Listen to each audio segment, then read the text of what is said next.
Bonjour à tous, soyez les bienvenus au Conspiratorium.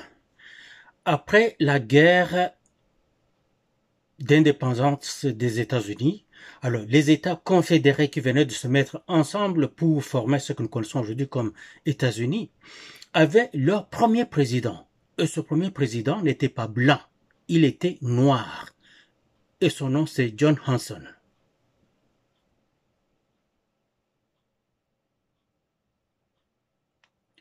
John Hanson, ce fut le premier président des États-Unis tel que nous le connaissons. Donc, des États qui venaient de se battre pour leur indépendance et qui sont mis ensemble, des États confédérés, comme on le dit. Alors, c'est plus tard qu'on aura le premier président sous l'actuelle constitution des États-Unis, qui va s'appeler George Washington. Alors, ce George Washington était le premier président sous la constitution que nous connaissons aujourd'hui. Mais le tout premier à la naissance de ce petit État qui vient d'avoir son indépendance, dont les combattants se sont mis ensemble pour faire les États confédérés, qui deviendront plus tard la fédération, ces États confédérés avaient ce monsieur, John Hanson, comme président, un noir. Qu'on ne nous mente pas. Et en ce temps-là, leur devise, c'était « In God we trust ». En Dieu, nous avons la foi. Parce que ces gens-là se sont battus à moyens inégaux contre l'Empire britannique afin d'arracher leur indépendance. Ils se sont dit, sans Dieu, nous ne pourrions jamais le faire. Et ces gens-là étaient des croyants. Ils pensaient seulement au bien-être, à la vertu humaine. Et plus tard, les brigands sont venus de fil en aiguille prendre l'État.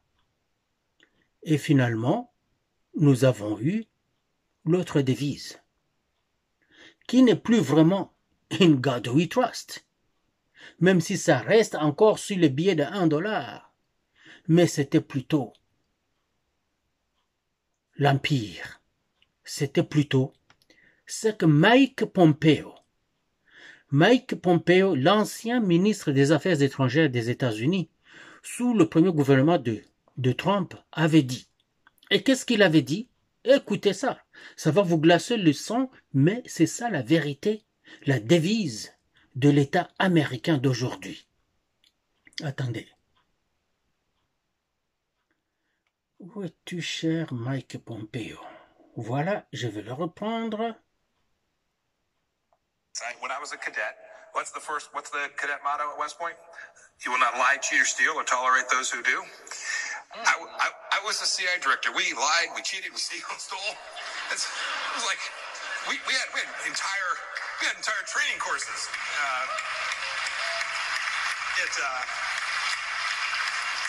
It reminds you of the glory of the American experiment.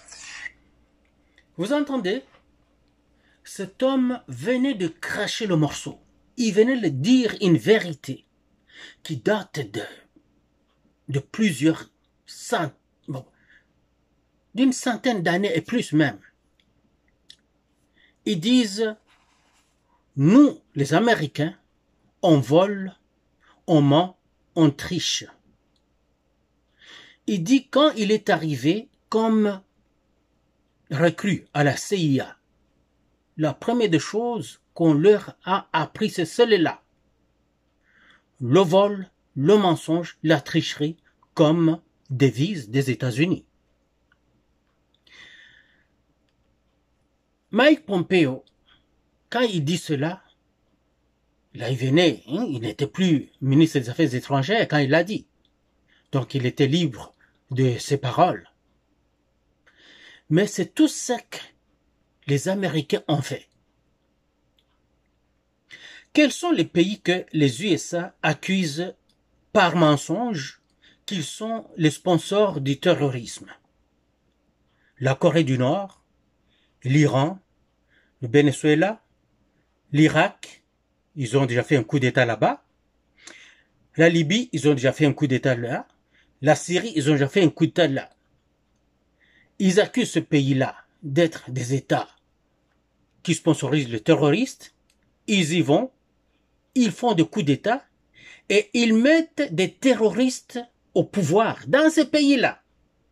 Le tout dernier, vous l'avez vu, à cette 80e convention des Nations Unies, vous avez vu le président de la Syrie, Al-Julani, il porte un autre nom, mais avant qu'il ne change son nom était Al-Julani, qui était son nom de quand il était le numéro 1 d'Al-Qaïda en Syrie. Al-Qaïda, ce fameux groupe terroriste.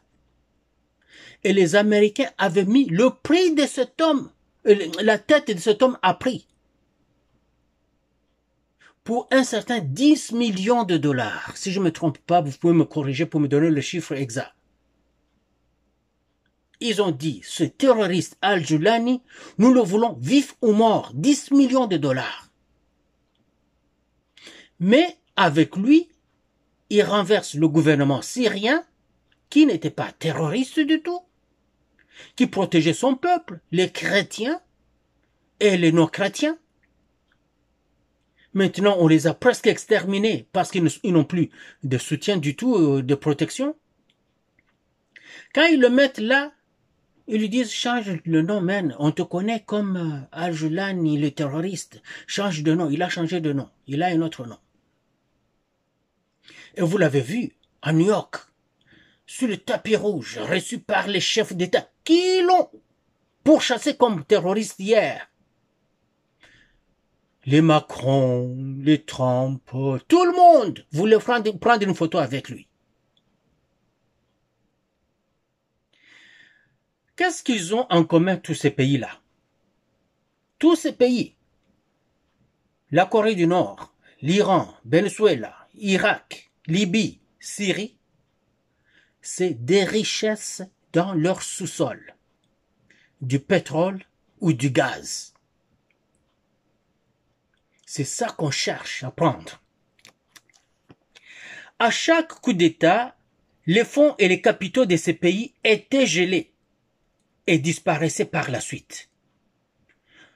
La Libye, c'est un sponsor de terrorisme, alors nous allons gérer les avoirs de la Libye partout au monde. Ils gèlent ça. La Syrie, pareil, ils gèlent ça. L'Iran, l'Irak, ils gèlent ça. Et après, où sont partis ces argents-là? Ces devises, ces lingots d'or, ils les ont fait disparaître, ces Américains.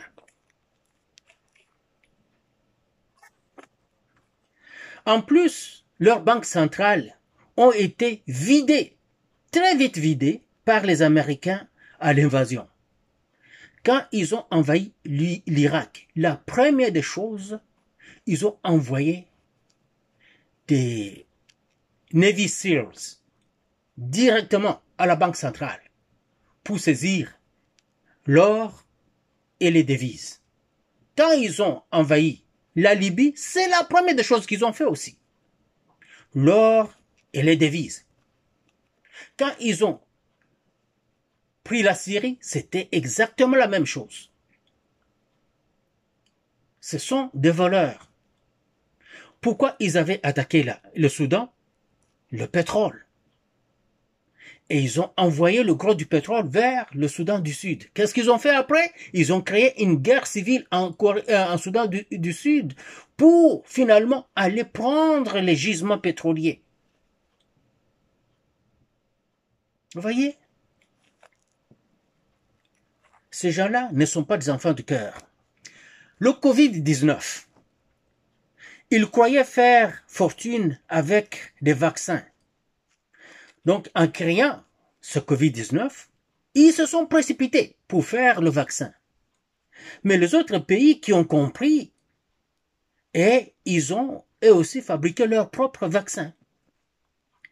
La Russie, la Chine, l'Inde, tous ces pays-là qui ont compris ce qui se passait, se sont dit non, cette fois on va pas vous laisser faire des fortunes comme ça sous notre dos. Ils ont eux-mêmes fait leur vaccin parce que ça ne coûtait rien pour faire ces vaccins-là. Mais aux Amériques, en Amérique surtout, ça coûtait à peu près 1000 milliards de dollars pour faire ça. Et l'argent a disparu. Et après, ils ont commencé maintenant à récolter l'argent de tous ces vaccins-là qu'ils ont inoculés de force aux gens. Ils ont signé des traités de réduction et des armes nucléaires et tactiques courtes et moyennes portées avec les Russes. Qu'est-ce qui est arrivé? Les Russes ont appliqué ces traités, mais les Américains ne l'ont pas fait. Ils n'ont pas fait de même. Qui plus est, les Américains se sont unilatéralement retirés de tous ces traités, car ils se croyaient déjà en avance et en force par rapport aux Russes. C'est pour cela que quand vous voyez le président russe aller le suivre, et les gars, on avait dit qu'on allait réduire ces armes, nous ne sommes plus concernés par ça, faites ce que vous voulez. Parce qu'ils savaient que les Russes, eux, avaient appliqué, ils avaient réduit leurs armes, ils avaient même annulé le programme. Les Américains ont roulé les Russes dans la farine. Les USA et l'OTAN et leurs alliés d'ailleurs, sont en Ukraine aujourd'hui, en train de tuer les Russes. Mais ils pleurnichent et prétendent être des facilitateurs des négociations. Et pourtant, c'est eux qui sont là-bas, habillés en uniforme ukrainienne. Évidemment, il y a eu l'armée ukrainienne aussi qu'ils ont formé. Ils ont formé ces armées-là, à peu près 2 millions de soldats. À partir de 2014 jusqu'en 2022, l'Ukraine était la première puissance militaire après les États-Unis. Et comment? Parce que tous les pays de l'OTAN, de l'Europe et leurs alliés sont venus avec leurs armes en Ukraine, ont formé les Ukrainiens, ont donné les argents et tout pour que les Ukrainiens fassent cette guerre pour eux. Ils ont dit aux Ukrainiens, nous écrasons les Russes, vous devenez la première puissance du coin et nous allons tout faire pour vous. Les Ukrainiens ont accepté parce qu'ils avaient une haine viscérale contre les Russes. Ce qu'ils ne savaient pas, ils ont juste oublié qui les Russes étaient. Et les Russes aujourd'hui sont en train, je peux même, c'est-à-dire, la guerre c'est comment? Vous pouvez gagner la guerre et continuer des batailles. De la même manière que Tshisekedi avait infligé une défaite stratégique à Kagame, mais Kagame, lui, il a infligé une défaite tactique et opérationnelle à Tshisekedi, sur le terrain. Les soldats rwandais sont entrés au Congo, ils ont pris de gros morceaux du territoire là-bas, tout ce que vous connaissez aujourd'hui. Mais ils n'avaient pas gagné la guerre, et ils n'ont pas encore gagné la guerre. Mais ils ont du vent dans le dos, c'est eux qui l'ont facile par rapport à nous. Pourquoi? Parce qu'ils ont tout ce monde-là derrière eux, et nous n'avons personne. Je continue. Pour chaque qualification, je peux vous donner des dizaines d'exemples au sujet de ces Américains, mais écoutez, pourquoi sommes-nous donc allés voir ces Américains d'abord? Nous n'avions pas d'autre choix, et nous n'avons pas de choix aujourd'hui même. Écoutez, chacune de mes vidéos, dès la création du Conspiratorium, si vous allez regarder mes vidéos, presque à chaque fois, je parlais de ce qu'il fallait que la RDC fasse. Mais il est évident que nous n'avons pas la belle tête. Non, moi, je n'ai pas la belle tête ou je n'ai pas la belle face pour être écouté. Je n'ai pas le profil de personne qui voudrait écouter. Vous comprenez ce que je veux dire? La donnée de personnes qu'on pouvait attendre parler à Tshisekedi, prodiguer des conseils, c'est moi. Il regarde des personnes, peut-être, je pourrais m'avancer à le dire, mais pas de bonne raison à le faire. Juste parce que les personnes disent ce qu'ils aiment entendre, alors ils les écoutent. Mais moi qui apporte des choses qui sont quasiment comme on n'a pas l'habitude de les entendre, et aussi ils n'ont pas l'habitude de personnes qui parlent comme moi. Ils ont l'habitude de personnes qui parlent avec beaucoup de vanité, d'arrogance, de vantardise, imbu d'eux-mêmes, et ils croient en cela, au lieu d'écouter la vérité. Pourquoi sommes-nous allés voir ces Américains? Voilà. Alors, quand la RDC s'est retrouvée très mal prise, c'est finalement à la chute de Goma et de Bukavu qui a fait ressentir la gravité et l'urgence à Kinshasa. Malheureusement, nous n'avions plus de cartes à jouer. Pourquoi nous n'avions plus de cartes à jouer? Plusieurs mois avant, c'est moi, votre serviteur, qui parlait d'aller voir les proches de Trump.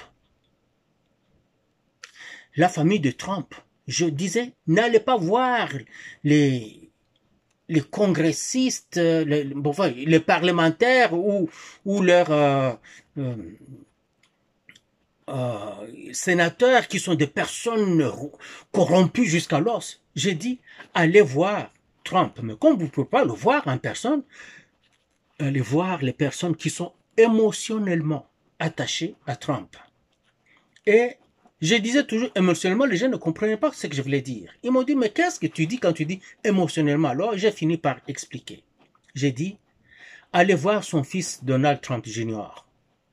Allez voir sa fille Tiffany. J'ai dit, n'allez pas voir Ivanka, car Ivanka a déjà chié dans la marmite et elle a fait des choses qui ne sont pas bonnes contre son père. Quand son père a été malmené, après le premier mandat de son père, Ivanka a lâché son père. Et son père, là, encore là. Il dit, allez voir Tiffany. Car Tiffany s'est battue côte à côte avec son père pendant tout ce temps-là qu'on l'a malmené. Et j'ai dit aussi qu'il faut aller voir Elon Musk. Et il faut aller voir aussi l'homme là de Microsoft, là, l'assassin aux petites lunettes, là, Bill Gates. J'ai dit ces 4 personnes. Et quelques mois après, j'ai vu qu'effectivement, on a été proche de Trump et on a vu le mari. Enfin, c'est sûr que, oui, on a vu le mari de la fille de Trump, M. Boulos. Mais ce qu'on avait oublié, c'est que même en faisant cela, il fallait checker les affaires. Parce que M. Boulos, ça faisait des années qu'il était en Afrique.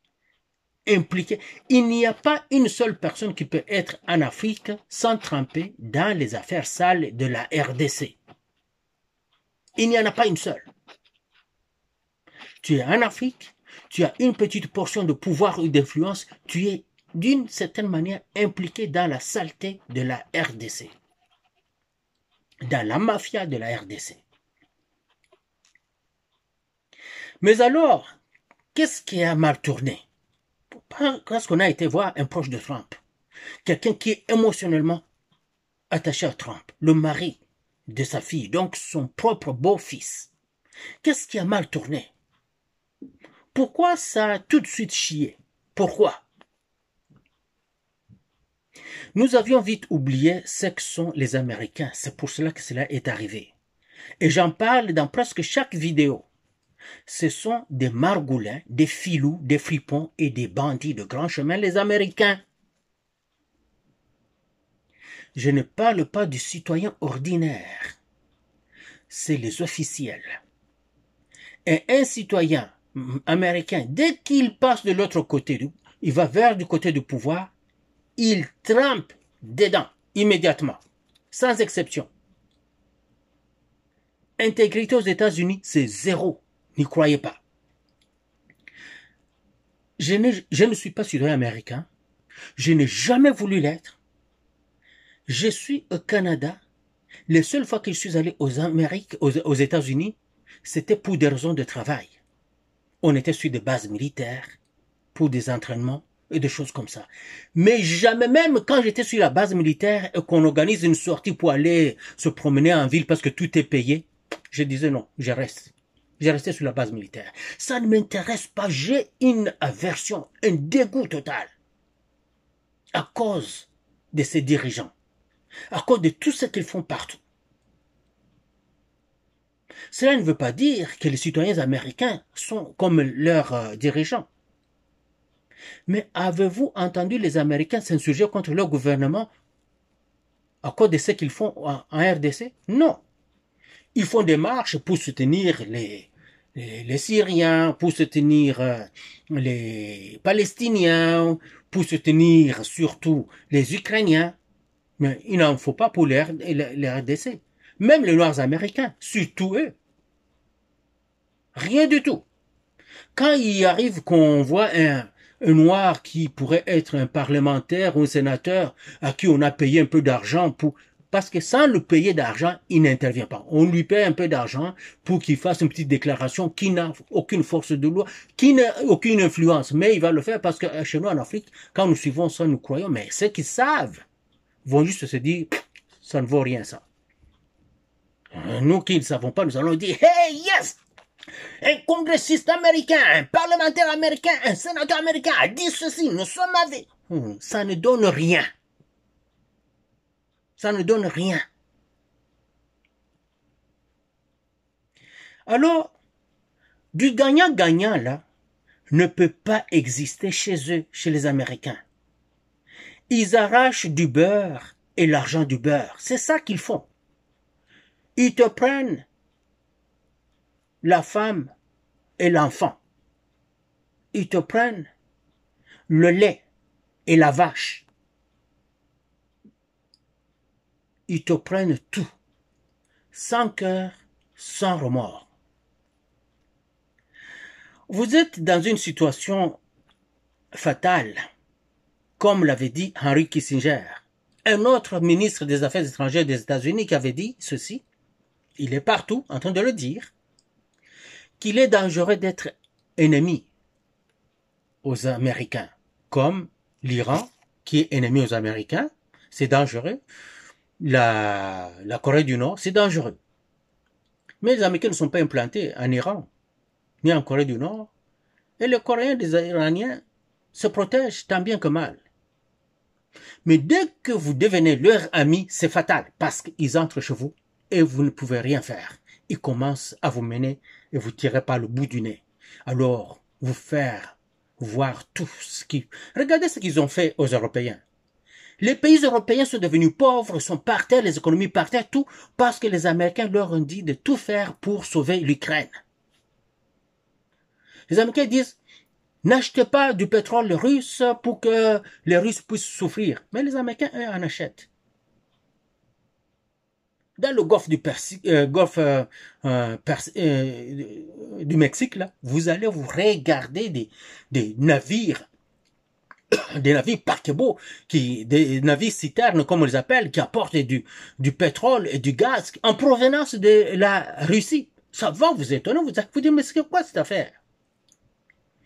C'est quand les Européens ont découvert ça qu'ils se sont dit, wow, nous sommes en train de nous tuer nous-mêmes. Alors, nous allons faire quoi? Nous allons acheter le même pétrole russe d'ailleurs. C'est que les Indiens ont compris les affaires. L'Inde achète du pétrole russe, l'amène en Inde, va le traiter et le mettre sur des bateaux citernes pour aller vendre ça en Europe à des prix exorbitants. Maintenant, toutes les économies européennes qui s'étaient fait construire, qui se sont fait construire avec du pétrole et des produits du gaz russe à prix vil, à prix moins cher, tout d'un coup, commence à leur coûter les yeux de la tête, et ainsi les économies en mangent un coup. Mais maintenant, les usines, et comme Volkswagen, comme Mercedes, comme Peugeot, toutes ces usines-là, qui profitaient de cette manne pétrolière et gazière facile et moins chère de la Russie, n'y ont plus accès. Qu'est-ce qu'ils ont fait? Trump a dit, venez vous installer ici où ça va vous coûter moins cher. Et voilà. Quand vous entendez Trump se vanter que maintenant, les usines viennent ici chez nous, l'économie est en train de monter, et que des milliards sont en train de couler ici chez nous, il dit vrai. Je m'excuse.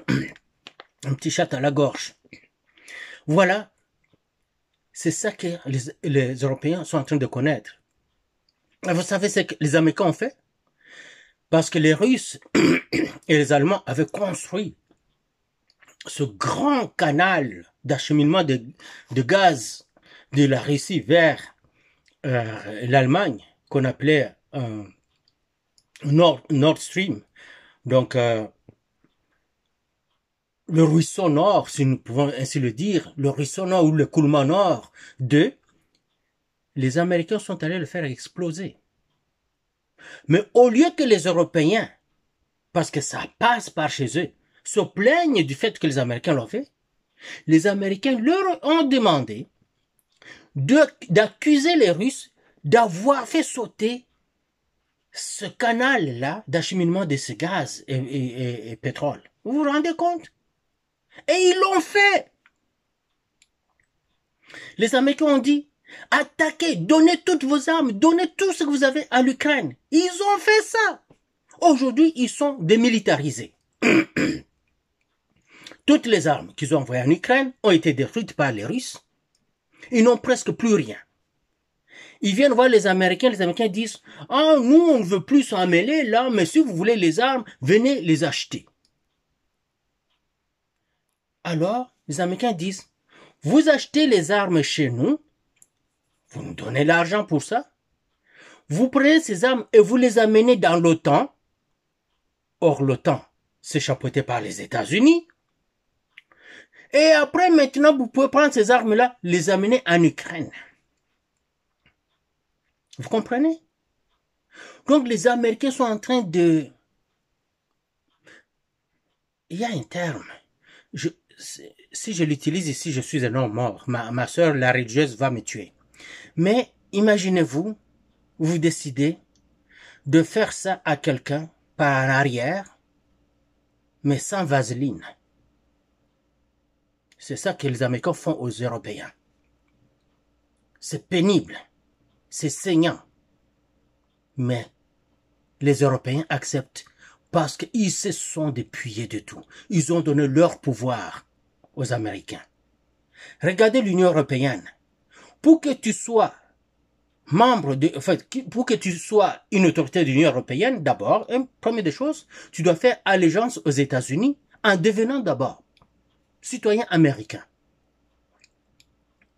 Je ne parle pas des chefs d'État des pays européens, mais qui se retrouvent membres de l'Union européenne. Non, je parle de ces autres administratifs-là. Ils sont devenus tous américains. Allégeance aux États-Unis. Alors, ainsi, ils ont complètement amené les dirigeants européens à céder leurs prérogatives, les prérogatives de leur pays respectifs, à l'Union européenne. Donc l'Union européenne est devenue cette structure suprême qui chapeaute les États. Les présidents de ces États-là sont réduits à leur toute petite expression. Et ils font la volonté des États-Unis. Vous voyez? Quand j'avais proposé la famille du truand Trump, j'avais également exhorté les autorités congolaises de balancer cela avec une relation solide avec les Russes et les Chinois. Et j'ai même dit qu'il faut aller voir l'Inde et la Turquie. Pourquoi les Russes et les Chinois? Les Russes sont la première puissance militaire, donc l'armée de terre. La Chine est en train de prendre la deuxième place de la première, ils sont déjà à la deuxième place, mais en train de prendre la première place de la première puissance navale, les Américains, là, le porte-avions, là, ça ne sert plus à rien, là. Car ça prend un seul missile hypersonique et tout coule. Donc, c'est de la ferraille flottante pour rien. Nous pouvons dire que l'aviation américaine demeure la première au monde. Ça, oui. Maintenant, la Chine est aussi, jusqu'à dernièrement, la deuxième puissance économique, en train de supplanter les Américains. Donc, d'ici là, quelques années, la Chine pourrait être la première puissance économique si elle ne l'est pas déjà. J'ai dit, il faut voir l'Inde. Pourquoi l'Inde? L'Inde est protagoniste avec la Chine. L'Inde est amie à la Russie et la Russie fait tout pour garder les amitiés avec l'Inde. C'est pour ça que la Russie fait toujours l'équilibriste entre la Chine et l'Inde, garder cet équilibre-là afin que les deux pays ne puissent pas s'affronter.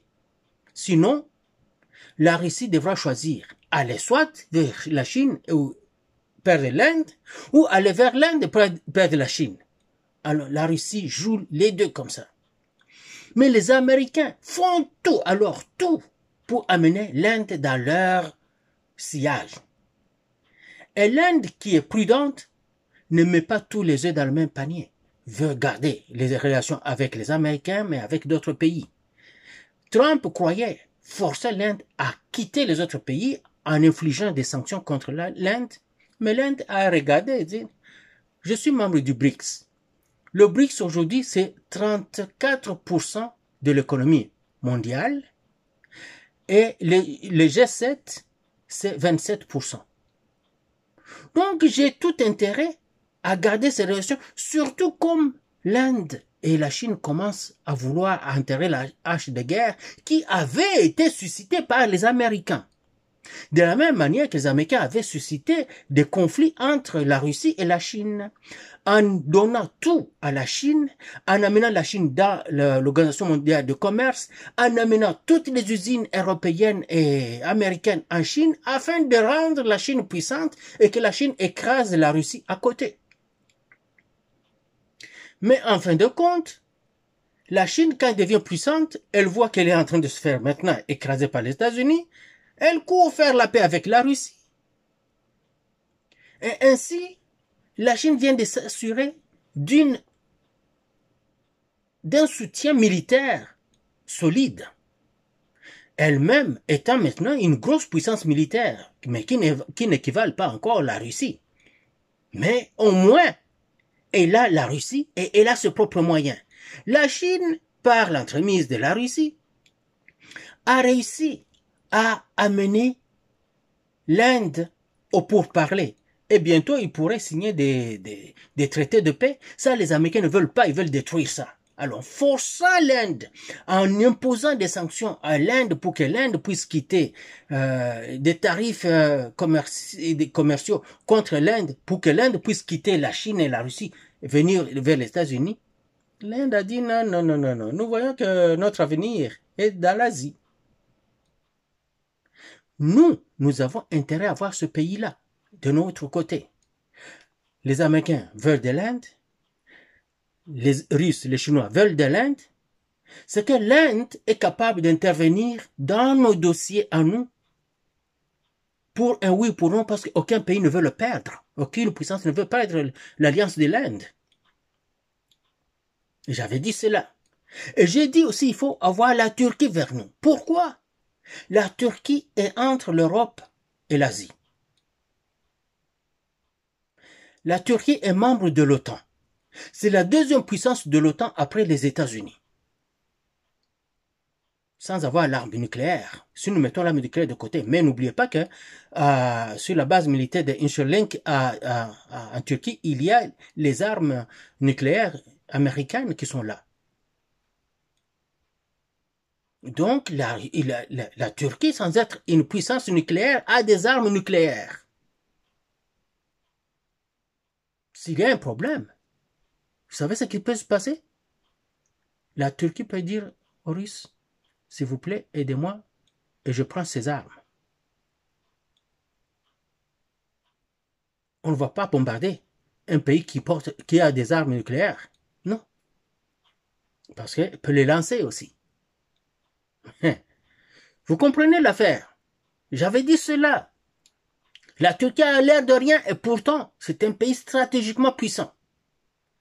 Les Américains lèchent toujours le cul de la Turquie. Il y a la Russie qui lèche le cul de Turquie.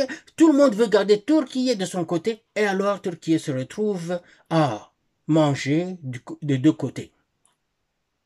J'avais dit tout cela. Mais qui pouvait m'écouter? On écoute les mauvaises personnes.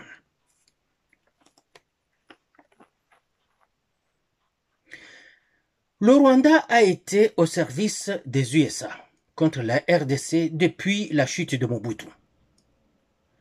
Donc, les USA n'ont pas besoin des Congolais. Avec Kabila, tout leur était assuré, non? Kabila était le gouverneur, le représentant du Rwanda en RDC. Tout ce que le Rwanda, les Américains voulaient, disaient aux Rwandais de dire à Kabila de le faire. Kabila le faisait. Je vous ai déjà montré dans une des vidéos le colonel Yav, qui deviendra général Yav, là, celui qui a trahi Bukavu. Yav est sur une vidéo en train de dire aux officiels de l'armée rwandaise qu'il va aller à Gisenyi pour récupérer les uniformes. Donc, les militaires rwandais entrent chez nous, ils s'habillent, ils portent nos uniformes. Chez nous, vont faire des opérations comme si c'était nous. Vous voyez quand les populations disaient tout le temps que oh, les troupes congolaises sont en train de les tuer, ce n'était pas des troupes congolaises. Mais les populations voyaient ces troupes-là habillées en uniforme congolaise.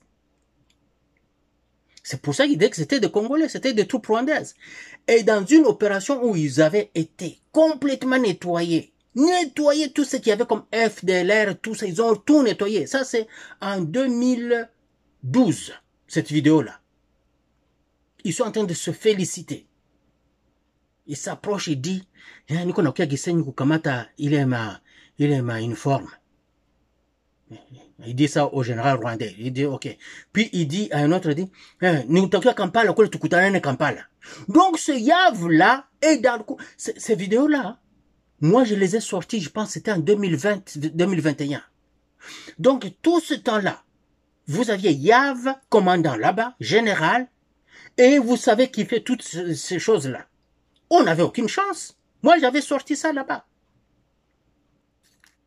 Ce sont les mêmes vidéos, je pense qu'à un moment j'avais montré ça au vieux Kadiombo, mais connaissant vieux Kadiombo, c'est sûr qu'il avait déjà vu des choses comme ça. Tshisekedi et ceux qui l'entourent ont une fixation quasi pathologique envers l'Europe et l'Occident. Évidemment l'Occident dont les États-Unis. Et je n'ai jamais compris ça. Même Dieu lui-même, même si Dieu était venu vraiment voir Tshisekedi et lui dire lâche les Américains, lâche les Occidentaux, je pense que Dieu aurait écopé d'un échec cuisant. On n'allait pas le croire.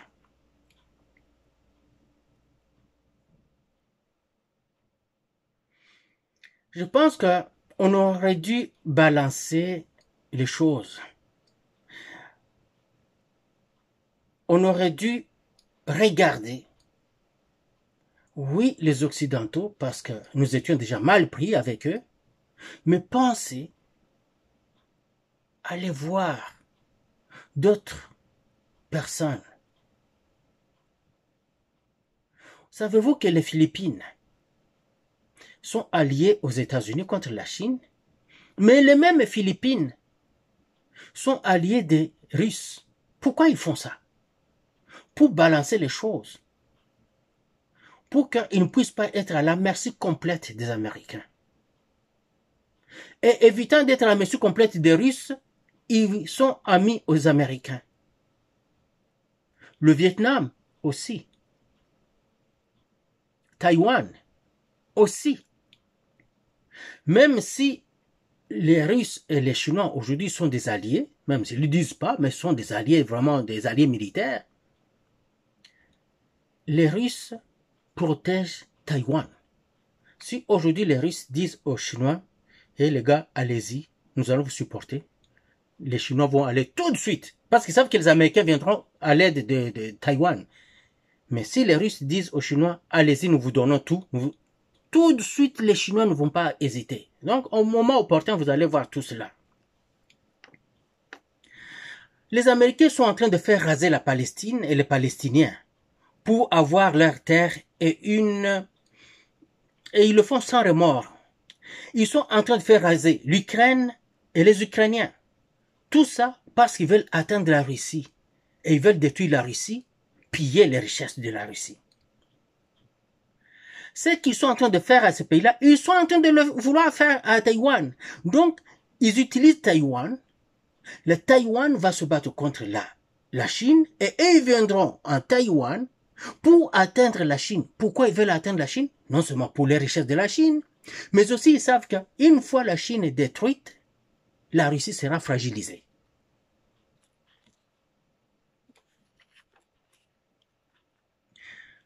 C'est bien sûr qu'ils n'hésiteraient pas de faire ça à la Philippine aussi. Ils sont sans cœur. En tout cas, si vous regardez la Première Guerre mondiale, la Deuxième Guerre mondiale, comment les Occidentaux se sont égorgés, comment ils se sont génocidés entre eux. Je ne sais pas si vous ne voyez pas les documents. Quand vous êtes dans les armées d'ici, que vous voyez... À un moment, j'étais aux archives au quartier général de la Marine. Et j'avais parlé dans une vidéo comment on est venu quelques mois après me demander de sortir de là. Ils m'ont pas donné les raisons, mais j'ai compris. Et c'est sans remords qu'ils m'ont fait sortir de là. Alors nous disons que nous ne pouvons pas faire sortir les Rwandais qui sont dans l'armée congolaise pendant que notre armée est fragilisée par ce Rwandais-là. Ici, je suis qu'un individu, rien du tout, comme une poussière dans le monde occidental. Mais à cause de cette position-là que je venais d'avoir, ils sont venus dire, oh, qui a donné ce poste-là à ce gars? Moi, il était le seul qui était disponible.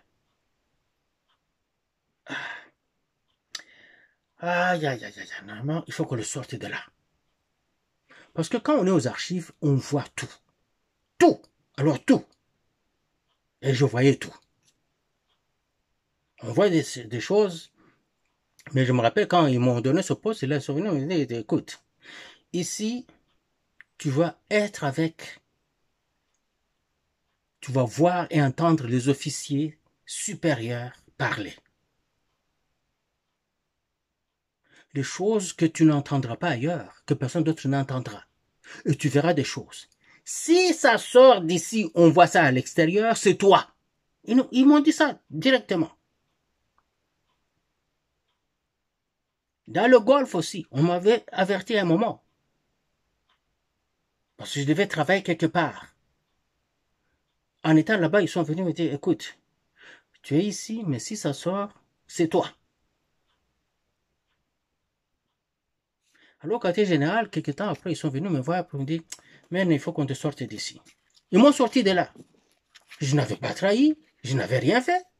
Mais eux n'étaient pas à l'aise de voir quelqu'un comme moi là. Parce que tous les secrets sont là. Et nous, au Congo, non, on ne peut pas faire sortir, non, il faut que c'est Magasita là-bas, chez les Bavira. Il faut qu'il soit là, chez les Bafoulures, on veut Gassita. Les Bafoulures et Bavira et les Babins me disent, non, nous ne voulons pas de lui ici. On insiste au point où que l'armée congolaise et les Wazalendo s'affrontent à cause de ce Gassita-là. Il y a des morts et des blessés. Le général congolais, de père et de mère, qui était sur place, dit, mais pourquoi vous voulez risquer le pays au complet et la population à cause d'un seul individu? ce général a dit la vérité au haut commandement militaire. Au lieu qu'on l'écoute, qu'on apprécie son intervention, le jour qu'il l'a dit, le lendemain, il était mort. Vous vous rendez compte? Il était mort.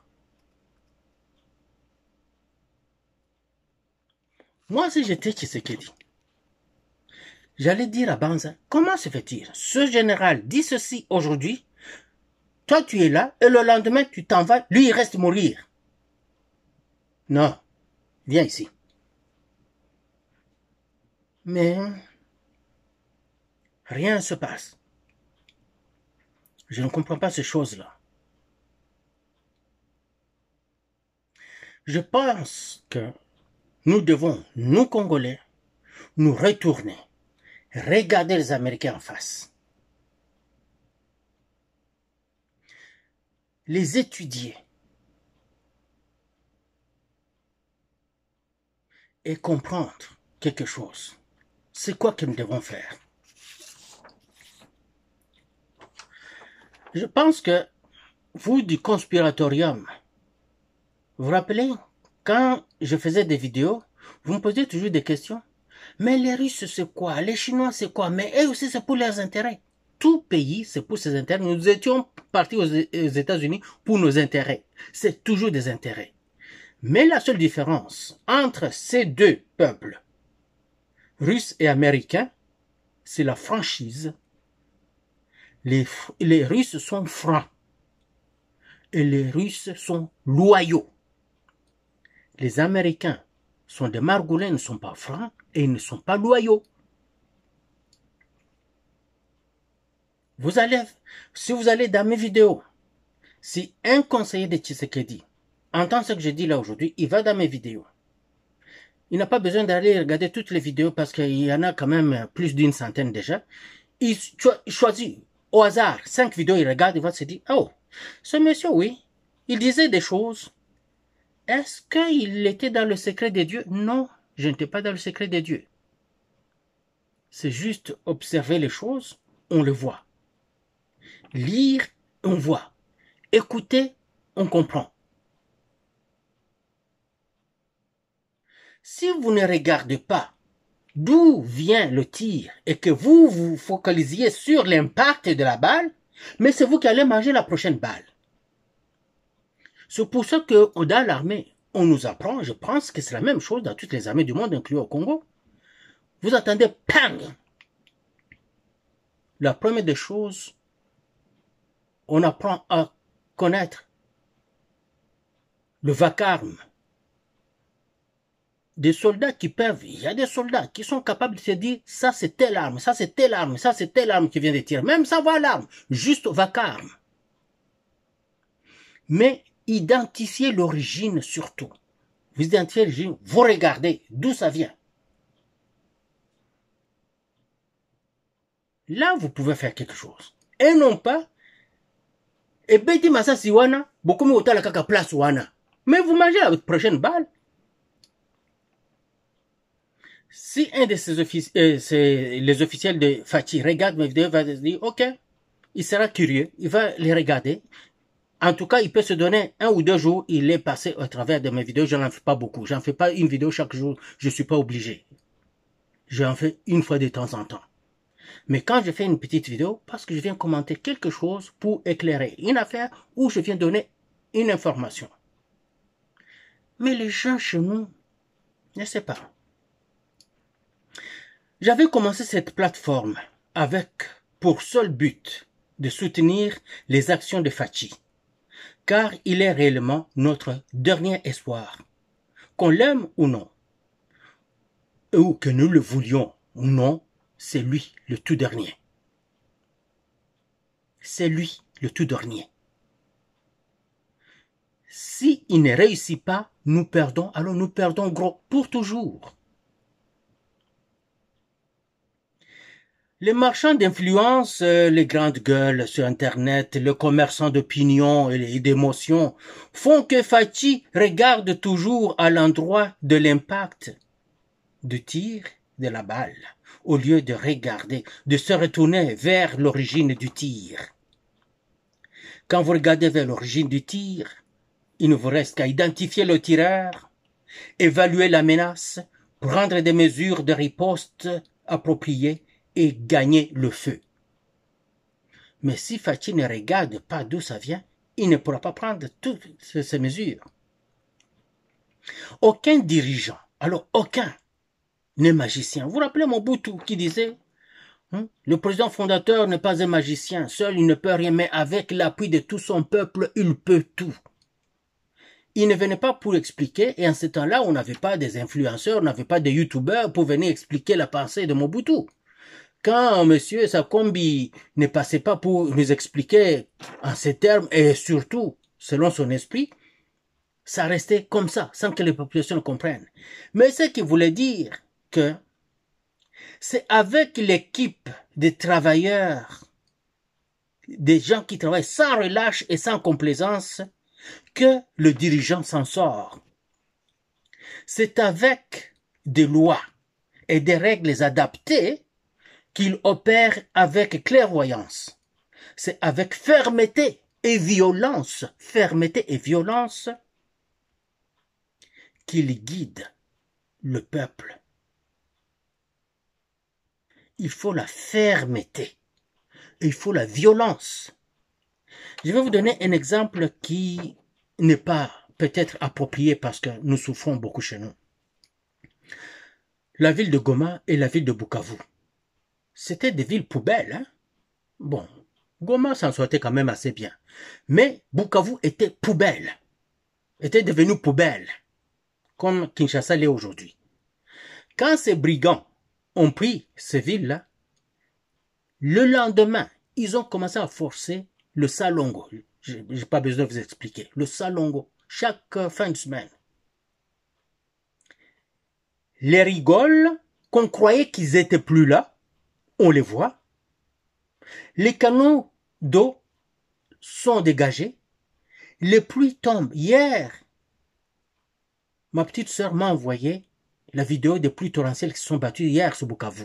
Elle m'a montré l'après la pluie, là, des eaux puissantes qui coulaient dans ces rigoles-là, qu'on ne savait même pas que ça existait. Donc, avant, quand il pleuvait comme ça, là, la ville était inondée, il y avait des morts, tout ça. Mais ce n'était pas le cas hier, parce que toutes les eaux coulaient dans ces rigoles-là, dans ces miferégies. La ville de Bukavu est propre. Les maisons sont mal conçues parce que ça a été les 30 dernières années. Désordre, tout le monde conçu comme il veut. Mais tout est propre. Les gens ne volent plus comme ils volaient avant, là. Des bandits à main armée qui venaient, ils tiraient sur les gens. Ils ne le font plus. Parce que tu le fais, on te tue sur place. Ces brigands-là te tuent. Et il n'y a pas de procès. Hein. Alors, ça prend un peu de violence pour mettre de l'ordre. Et il faut le faire. Imaginez-vous une ville comme Kinshasa qui est là. On construit, ça se démolit, les eaux viennent, emportent tout, tout ça. Parce que il n'y a pas d'eau il n'y a pas, les rigoles sont bouchées. Les canaux, les voies de canalisation sont bouchées. Il y a des ordures partout. Oh mon Dieu. Kinshasa la poubelle. Une vraie. C'est incroyable. Et pourtant, c'est la capitale nationale. Donc, qu'est-ce que ça prendrait? Imaginez-vous que ces bandits-là viennent jusqu'à Kinshasa et qu'ils imposent le salongo, que le peuple voit ça. Le peuple va oublier le danger qui guette le pays. Ceux qui sont à Bukavu ont oublié le danger qui guette le pays. À Goma, ils ont oublié le danger qui guette le pays. Il y a des mariages, des fêtes, tout ça. Les gens disent, ah, ces gens, on les aime pas parce qu'ils sont violents, ils ne nous respectent pas, ils tuent pour rien, ils tirent sur quelqu'un juste par suspicion, ils ont aucune considération pour nous. Mais ils implantent l'ordre, la propreté. Ça, on aime, mais on n'aime pas le reste. C'est que les gens oublient que ces gens-là sont là pour prendre le pays. Il y a quelqu'un qui m'a dit, nous vivons en symbiose avec le Rwandais, il n'y a pas de problème. J'ai dit, c'est parce qu'ils n'ont pas encore le pays. Ils y allaient par des méthodes douces sous Kabila. Ils attendaient le moment M. Juste un matin, vous vous réveillez, vous trouvez que maintenant ça a été déclaré que le pays est devenu la République démocratique du Rwanda. Mais Tshisekedi est venu, il a tout brouillé. Ils doivent revenir, ils sont en train de revenir, et ils reviennent. C'est là que nous nous retrouvons dans ce problème avec les Boulos et les autres. Au mois de décembre 2024, j'avais fait une vidéo. Je vous ai parlé des 2 professeurs qui sont venus du Congo. Il y a un professeur ordinaire et un professeur. Ils sont arrivés ici chez moi. On a passé plusieurs jours ensemble. Une dizaine de jours. Et ils étaient, si je ne veux pas dire exactement où ils sont allés, parce qu'il suffit qu'ils citent le nom pour qu'on puisse les identifier immédiatement. Alors je ne ferai jamais ça aux gens qui veulent garder leur anonymat. Ils m'ont dit ceci, quand ils parlaient avec des gens ici au Canada. Ces gens disaient, vous savez, vous les Congolais, vous avez un gros problème et vous n'êtes pas prêts à vous en sortir. Contrairement aux Rwandais. Par exemple, si le Rwandais nous dit, nous avons besoin d'aide, ou qu'on leur donne 50 millions par exemple, ils disent, nous allons construire l'hôpital. Ces 50 millions iront construire l'hôpital, peut-être à 30 millions, ils vont nous dire, les 20 millions qui sont restés, nous avons construit cette route, nous avons construit cette route, nous avons construit cette route-là.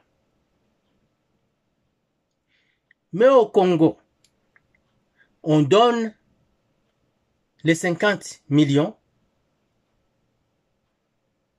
on les donne aujourd'hui, le lendemain, on ne parle plus de 50 millions. Quand on vient demander, oh non, ça a été donné pour tel projet, les projets n'ont jamais été commencés, ça n'existe pas. Et les personnes à qui on a donné ont disparu avec l'argent. Alors ils disent, c'est pour ça que le Rwanda peut faire des choses qu'on n'aimerait pas, mais on va tolérer. Vous voyez? Vous comprenez ça? Hein? Kagame, n'arrêtez pas de se vanter de ça. Est-ce que vous n'écoutez pas ces discours? Si vous n'écoutez pas ce que les Rwandais disent chez eux, vous êtes en erreur. Il faut les écouter. Vous avez l'ennemi, il faut savoir ce que l'ennemi dit et ce qu'il pense. Kagame qui dit, hein, les gens qui passent leur temps à détourner les fonds, à s'enrichir, tout ça, c'est sûr que Kagame est riche, c'est sûr que Kagame s'en est mis de côté aussi. Mais il construit pareil. Vous allez vous dire, et moi-même je l'ai toujours dit, que son pays est plus petit que le Sud Kivu. Et que nous, malgré les efforts de Tshisekedi, ça passe inaperçu parce qu'il doit construire le pays au complet. En passant, je suis content de voir qu'il commence à construire un peu au Kasaï. La raison est simple pour moi. Cette partie-là du pays n'avait pas été construite depuis l'indépendance. Parce qu'on n'aimait pas le peuple qui était là. Alors, si lui, il peut commencer à construire là, c'est une bonne chose. Mais il y a une raison importante encore. Si vous construisez au centre, et je l'ai dit, quand j'ai recommandé à Tshisekedi d'aller construire dans le Kasaï, j'ai dit, construisez le centre, et qu'à partir du centre, on aille vers les périphéries du pays. Parce que vous ne pouvez pas aller construire les périphéries et penser que vous irez au centre avec. Non, c'est du centre vers les périphéries. C'est comme ça qu'on construit. Alors, les pays qui ont leur capitale nationale dans le centre du pays, on construit facilement le pays parce que c'est vers le périphérie qu'on va. Mais quand la capitale est aux confins ou sur les périphéries du pays, qu'on construit là-bas, chercher à aller vers l'intérieur, c'est toujours difficile. Vous allez trouver que l'intérieur de ces pays-là, c'est toujours mal fait. Alors je disais, construisez le centre et à partir de là, vous vous rendez compte, si on avait des routes qui partaient du Kasaï vers le Kivu, de Kasaï vers Kinshasa, de Kasaï vers l'Équateur, on aurait eu facile à alimenter les lignes logistiques pour nos militaires. Quand un petit aéroport était pris par l'ennemi, On n'a même pas où atterrir l'avion qui apporte un char d'assaut ou un blindé ou ne fût-ce que la nourriture pour les soldats. Un pays comme le Canada, quand nous déployons à l'intérieur du Canada, ici au Canada, tout se fait par route et train. Tous nos camions de logistique sont sur les trains. Et de gros camions burins, là, de 53 pieds, je sais combien de mètres, c'est à peu près 30 mètres de longueur, sont sur les routes. C'est des colonnes et des colonnes de logistique. Pendant 1, 2 semaines, 3 semaines, en train de partir, là où nous irons faire des entraînements. Mais nous n'avons aucune route, nous n'avons pas de bateau, nous n'avons pas de chemin de fer. C'est qu'il faut attendre un avion. Nous n'avons même pas de gros porteurs. Il faut que l'Angola nous prête son avion pour qu'on puisse déplacer les soldats. Ah non, franchement. Alors, mais si on a des routes, les lignes logistiques seront bien fournies. Nous allons établir des ponts, des ponts d'approvisionnement par-ci, par-là. Je vous assure qu'une guerre se gagne par la logistique. Les Anglais et les Français étaient en train de se battre dans la ville de Québec pour la prendre. Ils se sont entretués, ils étaient épuisés, ils étaient vraiment à sec. Il n'y avait plus rien, pas de munitions, rien. Pas de nourriture pour les soldats. Alors, tous se sont arrêtés naturellement parce qu'il n'y a plus rien pour se battre avec. Les Français attendaient des approvisionnements et les Anglais attendaient les leurs. Et curieusement, le premier bateau à se présenter furent des bateaux anglais. Et ils ont gagné la guerre parce que les Français se sont dit, non, on ne se bat pas. On va se battre avec quoi? Les autres ont leur logistique. Et la guerre s'est arrêtée. Les Anglais ont gagné haut la main, sans se battre pour la fin. Ça, c'est juste un petit exemple que je vous donne. Pourquoi en Ukraine, là-bas, la Russie est seule contre plus de 50 pays? Mais pourquoi la Russie est en train de gagner?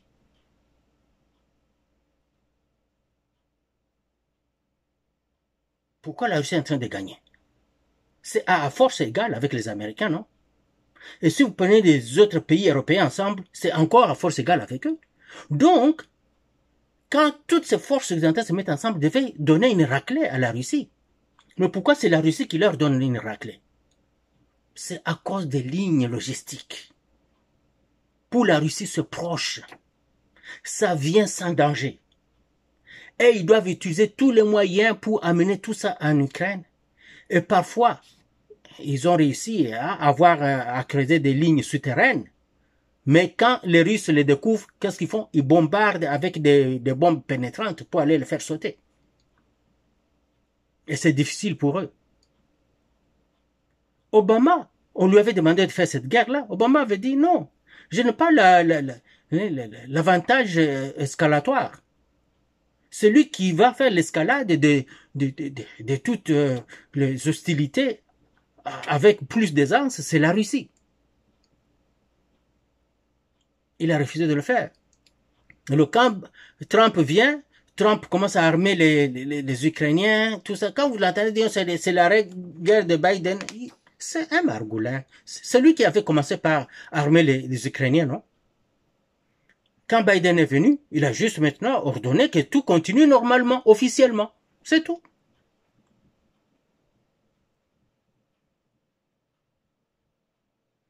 Alors, Trump n'avait même pas voulu, lui-même aussi en ce temps-là, ouvrir cette guerre-là ouvertement. Parce qu'il a trouvé que Obama avait raison. Même Trump!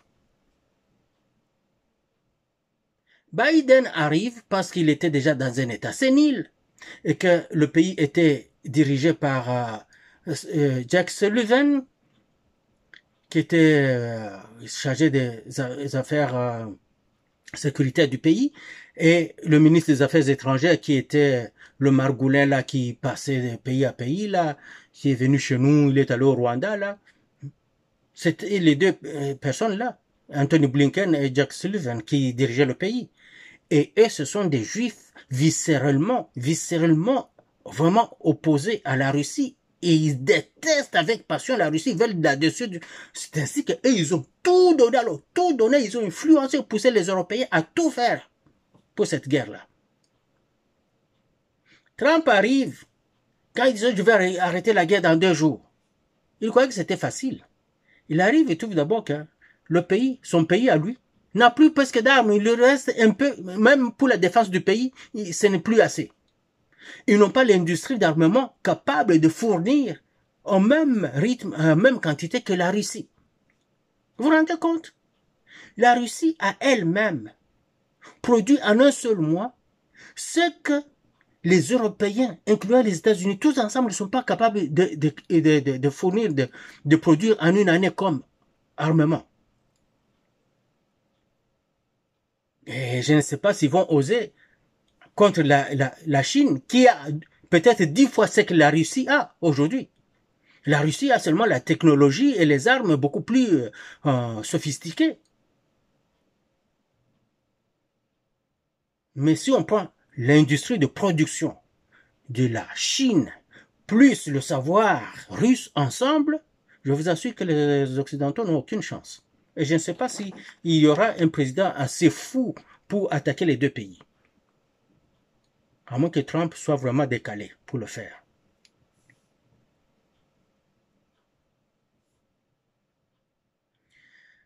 Je pense que à l'instant où on est, parce que c'est une course contre la montre, ces gens-là qui envahissent notre pays sont en train de vouloir prendre plus de territoire avant que la Constitution soit changée. Parce qu'ils savent que si l'article 117 tombe, toutes les entreprises pour prendre nos terres tombent à l'eau. Toutes les ententes Kabila, Kagame, CNDP avec RDC, RCD avec RDC, M23 avec RDC, tout ça, ça tombe à l'eau si la Constitution change. Et c'est pour ça que votre fameux Kamere ne changeait pas la Constitution. Il ne touchait pas. Avez-vous déjà entendu Kamere ne fût que pointer Kagame et dire « Voici ce que tu fais dans mon pays ».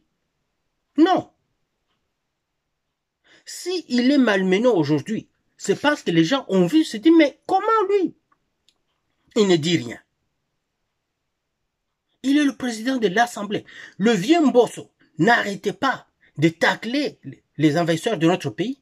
Kagame et Kamere arrivent, il ne regarde même pas de ce côté-là. Mais on voit des déclarations bizarres qu'il fait, et puis ces rencontres avec les M23, les gens, il y a des gens qui sont au gouvernement, hein.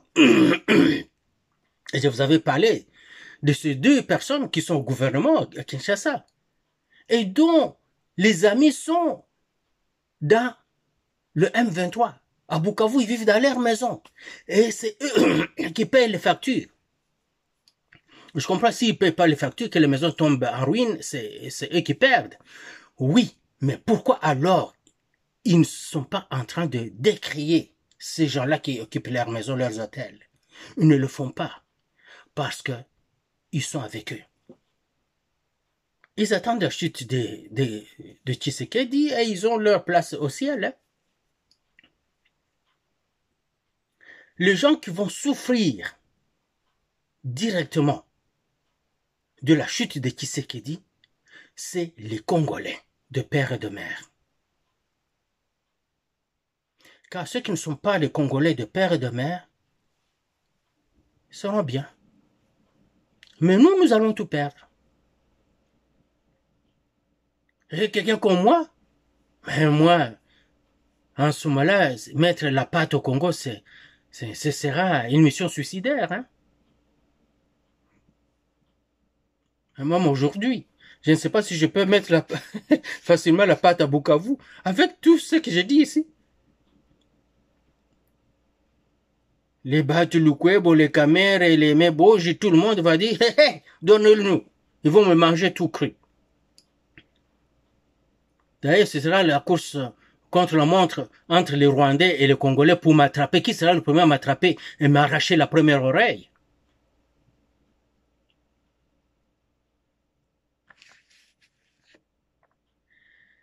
Ce que Boulos a fait était prévisible. Nous en parlions au conspiratorium. Regardez vos vidéos. Ou si vous aviez écouté mes émissions, vous pouvez vous rappeler et dire, mais cet homme disait ces choses. Hein? Vous allez le dire. Il disait ces choses. J'étais là à fustiger les Américains tout le temps. Je disais, mais oui, nous n'avons pas de choix. Nous nous sommes mis dans cet état-là nous-mêmes. Quand Tshisekedi prend le pouvoir, il disait, allez voir les Chinois, allez voir les Russes. Et les Russes disaient, nous sommes prêts à aider le Congo. Tshisekedi ne le faisait pas. Nous sommes, allons-y, qu'est-ce que nous attendons? On nous prenait des territoires, et quand Goma, Bukavu tombe, il se décide de dire, allez, alors on lui dit, ouais, allez-y, vous voyez telle personne. Nous avons dit, parce qu'on n'avait plus de choix. Si aujourd'hui, il y a encore une personne que je peux recommander d'aller voir et tout faire, alors tout faire pour le mettre du côté de la RDC, Lindsey Graham. Allez voir ce sénateur-là. Lindsey Graham, j'en avais déjà parlé. Allez voir Lindsey Graham, donnez-lui tout, alors tout. Mais je vous assure qu'une ou deux déclarations en faveur de la RDC, de cet homme-là, vous venez de dire encore, mais Bertin, est-ce que tu es dans le secret de Dieu? Non. Je ne suis pas dans le secret de Dieu. Mais je finis par connaître les gens avec lesquels j'ai travaillé. Je les ai entendus parler, je les ai vus agir, je lis leurs affaires. Ils volent, ils trichent. Ils volent, ils trichent, ils mentent. C'est qu'a dit Mike Pompeo. C'est ça les États-Unis d'aujourd'hui. Ce n'est plus une God we trust. Non. We cheat, we steal, and we lie. C'est ça les Américains aujourd'hui. J'espère que dans le prochain numéro, on pourra s'en parler encore en détail pour d'autres choses à faire. Lindsey Graham. Rappelez-vous, dites ça Tshisekedi.